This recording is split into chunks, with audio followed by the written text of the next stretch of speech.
நீண்ட காலமாக அல்லது நீண்ட நாட்களாக யார் உங்ககிட்ட பேசாமல் இருக்காங்களோ அந்த பர்சன் உங்ககிட்ட பேசணும்னு நீங்கள் விரும்புகிறீங்க. அந்த பர்சனை மிக எளிமையாக பேச வைக்கும் இதை நீங்கள் செய்கிறப்போ. இந்த மெத்தடை வந்து ரிலேஷன்ஷிப்பில் இருக்கிறவங்க பயன்படுத்தலாம். எக்ஸை அட்ராக்ட் பண்ணுறதுக்கு நீங்கள் இதை பயன்படுத்தலாம்.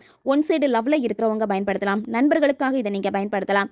கணவன் மனைவிக்கு இடையில சண்டை வந்து பிரிஞ்சிருக்கீங்க, அவங்க என்ன தொடர்பு கொள்ளணும் அப்படின்னா நீங்கள் இதை பயன்படுத்தலாம். நீங்கள் ஒர்க் பண்ணக்கூடிய இடத்துல வந்து உங்களுடைய உயர் அதிகாரிகள் வந்து உங்ககிட்ட சரியாக பேச மாட்டேங்கிறாங்க, எப்போவுமே உங்ககிட்ட வந்து கோவப்பட்டுக்கிட்டே இருக்காங்க, அவங்க எங்கிட்ட நல்லா பேசணும் அப்படின்னு நீங்கள் நினைக்கிறீங்கன்னா நீங்கள் இதை வந்து பயன்படுத்தலாம். இந்த மாதிரி யாருக்கு வேணும்னாலும் நீங்கள் பயன்படுத்தலாம். இந்த மெத்தடை நீங்கள் யாருக்காக செய்ய போகிறீங்களோ அந்த நபர்கிட்ட ஆல்ரெடி நீங்கள் பேசியிருக்கணும், பழகி இருக்கணும். அப்படி இருந்தால் மட்டும்தான் இது உங்களுக்கு வேலை செய்யும். முன்னாடியில் உங்களுடைய முகத்தை நீங்கள் முதல்ல பார்க்கணும். முகத்தை பார்த்துட்டு கண்களை சிமிட்டக்கூடாது. கொஞ்சம் நேரம் பாருங்கள். பார்த்துட்டு அந்த பர்சனை நீங்கள் நினச்சிக்கோங்க. யார் உங்களை காண்டாக்ட் பண்ணணும்னு நீங்கள் நினைக்கிறீங்களோ அந்த பர்சனை வந்து நீங்கள் மனசார நினச்சிக்கோங்க.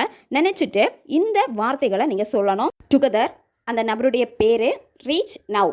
இப்போ எக்ஸாம்பிள் நான் ஒரு பேர் போட்டு சொல்கிறேன். டுகெதர் அச்சு ரீச் நவ். இந்த ஸ்விட்ச் வேர்டை வந்து நீங்கள் 21 முறை நீங்கள் சொல்லணும். ஸ்விட்ச் வேர்டை தொடர்ந்து நீங்கள் 21 நாட்கள் வந்து ஃபாலோ பண்ணணும். ஒவ்வொரு நாளுமே காலையில் எந்திரிச்ச உடனேயே கண்ணாடியை பார்த்துட்டு இந்த ஸ்விட்ச் வேர்டை நீங்கள் சொன்னால் போதும்.